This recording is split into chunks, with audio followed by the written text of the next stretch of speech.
Hello everyone! I hope you are all doing well. Hi campers! I will wait a few minutes before some of you gathered all together. And I will start our fun Instagram live on Canada Day! Woo woo! I hope you can all hear me well. I am at the moment in the backyard at our home on the south shore of Montreal. It's a beautiful day. Blue sky. Let's see the sky here. Can you see the sky? It's about 30 degrees. I just went for a swim. We are lucky. We have a pool, a lap pool in the backyard. And I just did about 1,500 meters there. Hello, I see Rebecca. Hello, Rebecca. Happy Canada Day, everyone. Hello, hello.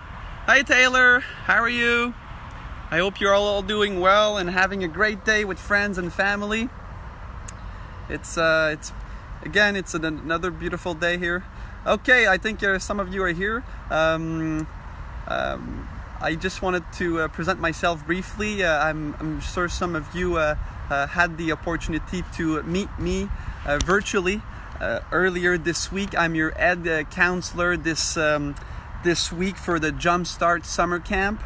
It's pretty cool because the team this week is speed, and I was a big fan of speed as a swimmer. I was always trying to do my best to be fast in the water. We will be together for about 20 minutes, and I will do my best to answer all your questions. But just before we go into the questions, I was a Paralympian. I'm still a Paralympian, of course. I'll be for the rest of my life. But I was a 5-time Paralympian in the sport of swimming. Went to Sydney Paralympics, Athens Paralympics, Beijing in 2008, London in 2012, and Rio in 2016. And I recently retired from the sport of swimming last year, and now I'm doing a bunch of different things. Obviously things are a little different with COVID, as most of you I'm sure, but I'm a proud father of Mila Grace. She's 21 months old, and she's having a nap. I was hoping that her nap was going to be delayed today, and she was going to be with us for the live, but she's having a nap, so maybe she'll wake up in the next 20 minutes, and you'll have the opportunity to have a good time with her. She's very funny, and we're quite lucky, Annie and I, to be the father of this little one. Other than that, today, well, we're gonna have some friends and family over. Of course, making sure that we're keeping our 2 meters distance for the social distancing. That's quite important. This week also, I'm not sure if some of you have done the challenge, but we did one yesterday with Jumpstart, and it's Run Your Age. It's a pretty cool one. The idea is you take your age and you multiply that by 10. So I'm 36 years old. So if you multiply 36 by 10, it gives us 360 meters of run. But there's many ways we can run. Of course, we can, to make sure that everyone is included, we can wheel, we could skate, we could go on a scooter, we can be creative. It's very simple, and I think it's important that all of us, in all the different activities that we're going to do throughout the summer with Jumpstart, is to make sure that everyone is included and is able to do all our activities and different challenge that we brought forward. So I haven't run the 360 meters, but I can reassure you that I swam 360 meters about 20 minutes ago in the pool. So I did I did my part. I did my challenge, and I'm yeah, Rebecca, you just said you could walk. That's absolutely right. Any way you can do, and Mila Mila did their challenge too, and it was quite easy. She's 21 months old, so if you take the age, it will be a year and a half. It's by 10. yeah, if I'm good in math, it would be about 10 meters. That's not hard. I think she could do it. So let's hope let's hope that she she's done. She walked 10 meter and she can now run 10 meter. Now I'm gonna have to teach her how to swim 10 meter. And hi Natalie, how are you? What is your fastest butterfly time? Oh, that's a good one. I was not a very good butterflyer, but I was able to get better in my teens. I focused a little bit leading up to the Athens Paralympic on the butterfly stroke, and I swam my best time at the Athens Paralympics, and it was pretty good time. And just to make a good connection, for our friends in Quebec, but it's actually going to be broadcast all over Canada, but on Radio-Canada, which is the equivalent of CBC but in French, that race, the 100-meter butterfly from Athens, will be on Radio-Canada this upcoming Saturday, July 4th at 6:30 p.m. Eastern Time. So if you want to watch the race from Athens, it will be on television. So that's pretty cool because I haven't seen it in almost 16 years because it was in 2004. Anyway, I went 59 second on that 100 meter in the 100 meter butterfly, but I did go faster a little bit later on in my career. But my best race in swimming in the butterfly was the 100 meter one from Athens in 2004. Okay, I have some questions coming in. I don't want to miss any of them. Oh yeah, so of course, since I'm here for the next little while, I would love to encourage you to ask questions. I will do my best to answer them, and I will try to get them here on the Insta Live because I can see them popping up. It's easier than if I look at the different chats. I have Matthew here. Matthew, how are you, Matthew? How many strokes are there in swimming? There's 4 strokes. So the butterfly we talked about, those are probably the hardest one because you have to bring both arms out of the water. The second one is backstroke, and I'm giving you the individual medley order. So it's always in the same order. So butterfly, backstroke, breaststroke looks like a frog, probably the easiest one. And the backstroke is fun because especially outdoor, because you can get a nice suntan at the same time. We all love backstroke, but you need good goggles because you get the sun in your eyes. And the last one, the most frequent, is the freestyle swimming. Doggy paddle, yeah, that's a good one, Matthew. I love doggy paddle, especially in the lake in the summer, and today must be a good one. I'm sure there's lots of our friends around the country in Canada that are swimming in lakes at the moment, but make sure to be careful and have your swim aid for the little ones and someone beside you if you're learning how to swim. Okay, fastest butterfly from Nat. Yeah, another question. Is Mila learning how to swim? Our little one. So we do our best to bring her and put her in the water as much as possible. She loves it. She really does. But I think she's like her mom. She likes when the pool is a bit warmer. And you see the pool beside, I keep it at around 82 degrees because I know it's kind of chilly. But for swimming, it's ideal. If it's at 85, I can't really swim for long. It's too warm. And I just like in the morning to do a workout and have some fun. But I have to admit that when it's a nice day like this and on the weekends, I'm bringing the water a bit higher. And of course, the sun is warming up the pool also. But Mila loves when the water is a bit warmer. She doesn't like when it's chilly, and I understand. But she'll get it, and she'll learn how to swim, and she'll feel more comfortable. It's funny because when I just swam, you get in at 82, it's kind of chilly, but as soon as you start doing some physical activity, you get warm quite a bit, even though you're in the pool. So you need to keep that water just a bit more fresh to make sure that you can do a good workout. Bronte, what do you eat before a race? That's a good one. And I had my ritual. As a swimmer, I was always eating pasta, spaghetti. Love those pasta right before a race. They made me feel good. They gave me lots of energy, and it was my ritual. And no, don't get me wrong, every time I was going away, I was making sure that I could get decent quality pasta, and they just made an amazing difference in my performance. Bronte, yep. So love those pasta. Aliyah ZZ, hello, happy. Oh, who is your role model? Oh, good one. Happy Canada Day, you too. Oh, talk about Canada Day, like my role model. Let's talk about that. One of my favorite Canadian moment. It's Canada Day. Why not? I'm sure we can all reflect to some proud Canadian moment that we had during our lifetime.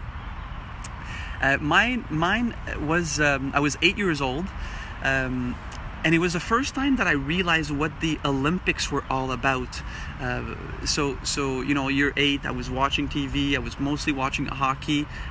Growing up in baseball, we had the Expos in Montreal, and of course, the Olympics are once every 4 years. Back then, in 1992, the Winter and Summer Games were actually the same year. So I'm sitting at my uncle's house in 1992 in the summer, and I was watching television at the end of the day, and it was the Barcelona Olympic Games, and I saw a Canadian swimmer, now a legend, Mark Tewksbury, swimming a 100-meter backstroke, and Tewksbury was not the favorite. He swam the race of his life, and especially that last 15 meter. If you go on YouTube, I'm sure you can rewatch that race. It was one of the greatest Canadian moments in Olympic is swimming, and Tewksbury, he was second pretty much the whole time against the American Jeff Rouse, who was the favorite. And Tewksbury had an incredible last 15 meters, and he was able to touch the wall just before the American to win that gold medal for Canada. And Tewksbury is pretty much the reason why I became a swimmer that day. I was so inspired by his performance that I wanted to become a swimmer. So I need to thank Mark today, and he knows, of course. I've shared that story with him many times, and I'm sure he inspired many Canadians on that day. But it was quite an important let's say a moment in my lifetime, because it gave me the inspiration to become a swimmer. So talk about Canadian moment. I'm sure we all have different Canadian moments. It doesn't have to be a sport one. Mine, of course, is most of them are sport ones. But I do have another great Canada Day moment. It was when I had the privilege to talk on the Parliament Hill on the 150th anniversary of the country in 2017. That was so amazing. We were coming back from Rio at the Paralympics in 2016, and I had the great privilege to talk in front of our great Canadians, to share about stories about Canada, and it was an amazing day. So I can reflect on those days. So Alice, yeah, my role model, I would say Mark Tewksbury. Hello, Mark. Happy Canada Day. Brozivere. I'm hoping I'm saying it the right way. Hello, Benoit. Hello, my friend. Do you swim every day? Oh, well, I used to swim every day before I retired from swimming. 6 times a week. Most of Sundays were off. It was a very important day to recuperate, to be back on top on Monday. So we always took a day a week off from training.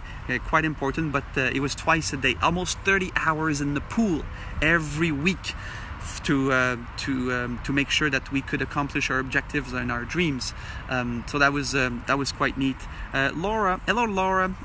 Is there a song that you listen to pump you up before a big race? That's a good one, because I wanted to talk a little bit about mindfulness with all of you. And before every major event that I went to, I was using music, and I'm not a big music listener, but when I was trying to get myself in that zone and in the bubble right before a race, I would listen to some of those pumping music, and a very traditional one growing up in the 90s was the Rocky music. I was listening to Rocky 4 music and Eye of the Tiger, and I remember like it was yesterday in Athens at the Paralympics in 2004. I was watching all the Rocky movies and listening to the music and just before the race, and just trying to give me that energy, that pump, and those image of success. So it was. I'm laughing because it's very. I'm sure I'm not the only one that did that, but it was I grew up watching those movies, so I really enjoy them. But I was quite strong, and without even realizing it as an athlete, that I was always visually. I'm not sure if the right way to say it in English, but I was always focusing and seeing. I think in French it's visualisation. So visualization. I'm not sure if we say it the same way in English. Anyway, I was good at seeing myself in the future while getting ready for a competition. So it was not necessarily seeing myself on the podium, but I was able to replicate the race in my head prior to the major event. So when I got to the big show, the big race, I felt like I was on autopilot. So that was the mindfulness piece that, without even realizing it, let's say I was sitting on a plane, I was in the bus, or I was in the car, I was, I don't know, like watching a movie even. I was in the zone trying to think about that specific race. How am I going to do my dive? How am I going to do my turn? How am I going to do that stroke? Everything was planned in my head, and that was very helpful, because when I get to the big show, the big race, you're a bit more stressful. But I was all those image that I had in my mind really helped me to put the stress on the side and perform. Okay, let me go back to another question. Okay, no worries, Bro Severe, about the letter. Hello Delaney, how are you? Good to see you. Happy Canada Day. Street, okay, let's see here. Oh, I'm a bit behind. Rebecca, yes, Canada, go Canada. What do you eat before race? Mackenzie, Rachel or Mackenzie, pasta was my thing. Role model, Delaney. Of course, I had Mark Tewksbury, but many other role model in my swimming journey. Lots of Paralympians always. That Chantal Petitclerc, a good friend of mine, really inspired me and was a mentor for many years when I became an athlete. Ashley, how are you, Ashley? Do you have any other favorite sport as a kid? Really loved hockey. Really also loved baseball. It was difficult though. I was born with clubfoot on my right leg. Oh, I'll show you. Maybe you'll be able to see. Not sure if it will be good, but you see the difference between my foot? See, there's about two inches the difference between my foot, and see, this is my good ankle, and look, this is my other foot, and it doesn't really move much. I can feel the toes, but that's a club foot. So that's the difference between both feet, and it gives me the eligibility to participate at the Paralympics. I was just born like that. So everything between the knee and the foot is smaller, not much muscle mass, not much mobility in the ankle. So in the pool, I can run, I can walk, but it's a bit more difficult to run and do everything towards my legs. So skating was difficult. So play hockey was challenging, but and even baseball, running was tough. So I tried hockey. I wanted to become the next goalie for the Montreal Canadiens. It was not easy. Tried baseball the following year, and until I saw Mark Tewksbury on TV at the 1992 Olympics in Barcelona. So swimming became my thing, because I felt that my leg didn't have as much of an impact in the water, even though it was quite challenging to do all the different strokes. It was just a bit more easy to swim than doing the other strokes. And a few years later, I found out that I was eligible. My foot was giving me the opportunity to participate at the Paralympics. Well, in the Paralympic competition, I had to do a certain times, and I qualified to represent our country to the Paralympics. Ashley, yeah, classic Ip song, the Rocky song, High of the Tiger, Sue. You're gonna have it for the rest of the day. I agree with you. It's such a good one. Classic Rocky. Happy Canada Day, Malty home. Yeah. Do you have a pre-race or post-race ritual? Post-race, probably not. other than celebration, hopefully. But pre-race, it's crazy. Like we were like robots, like really like trying like those pasta, that specific swimsuit, those specific swim goggles, like trying to do everything right to make sure you get all the confidence you can to do well. Foster, bonjour Ben, hello, comment ça? J'espère que vous allez bien tout le monde. Bonne fête du Canada à tous nos amis canadiens. Have you ever thought of coaching now that you retired? I would love to. You know that the challenge of coaching is it's hard. It's not everyone who's a good coach, but I would love at some point to coach. I try to do my best to help some of the young generation and athletes growing up. And one of the big challenge I found, and that's why I might need a few years before maybe I get to coaching, is I feel like you need to be committed as much as an athlete when you're coaching. So I was an athlete for over 25-30 years almost. So I when I retired, I felt like I needed a little break from the pool, and I feel like if I want to be a good coach, if I'm not sure if I would be one, but I would have to be 100% committed the same way I was when I was an athlete. So that's the reason why I'm not sure if it would be the proper thing at the moment, because I really needed a short break from the water. I think we're it's already 1:21, but I'm having a good time here, so I can keep on going a few more minutes and try to answer all your questions. What do you do when you're not swimming? At this time during COVID, I was very lucky to be with Mila Grace, our little one, 21-month-old. She's so daycare here in Quebec, I'm sure same as in Ontario and the rest of the country. They were closed, and they are starting to reopen soon. So I spend quality time with Mila at home. I really enjoyed that. I finished school. I did an MBA last year, a master. So I'm done school. I was able to focus on the family in the last couple of months, and that was a very good. I really enjoyed it. I would say. Ali Tees, how did you get started with Jumpstart? Well, Jumpstart is an organization that gives a sporting chance to kids in the country, in Canada, and myself, I understand that it's not necessarily every child, every kids, every teenagers that has the ability to play and to have access to sport in an inclusive way, and I cannot even imagine growing up myself and not having this chance.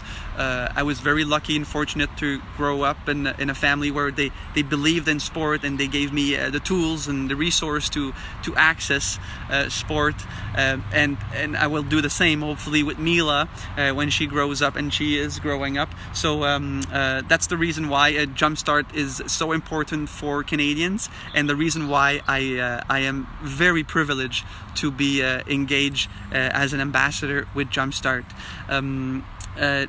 Well, thank you, Will. Nice pool, yeah. We love to swim. And do you train there? Just for fun. But now that I'm retired, I do love to swim in the backyard at home, so I can stay fit somehow, but just for fun. Really, just for a real pleasure. I'm just going here and reading some of the questions. I'm just hoping that I didn't miss any. I think I covered most of the questions. Quite happy. I'm sorry if I forgot a few. Anyway, I think we're quite excited at Jumpstart that we're gonna have this incredible summer camp all together through the summer. This week we're gonna have a different team every week. This week was speed. We had Neville Wright on Monday. You can go back on social media and look at the different posts and tricks and ideas that he shared with us. Don't forget to run your age in the next couple of days. I did mine in the pool, and I'm gonna go because I should actually do something funny on social media with Mila. She only has to do 10 meters, so she can do it. And tomorrow we're gonna have a trivia. Let's see here. Activity for the Jumpstart Summer Camp. So you'll see every week, and I'm not gonna every week you will have different athletes, different team, different ed counselors. So you'll have a great opportunity to meet incredible Canadians as they share with you their stories. And every Wednesday at 1 p.m. Eastern Time and 10 a.m. Pacific Time, you'll have an Instagram Live the same way we're having at this time. So I wish you all an incredible Canada Day. Je vous souhaite à tous une belle fête du Canada. Ça a été un privilège pour moi. It's been a real privilege for me to be here with you on this special day, and I wish you all an incredible summer. Be well and be safe, and don't forget to be looking at a trivia on the different Jumpstart platform tomorrow. I wish you a great day. Bye bye now, and we'll see you again soon.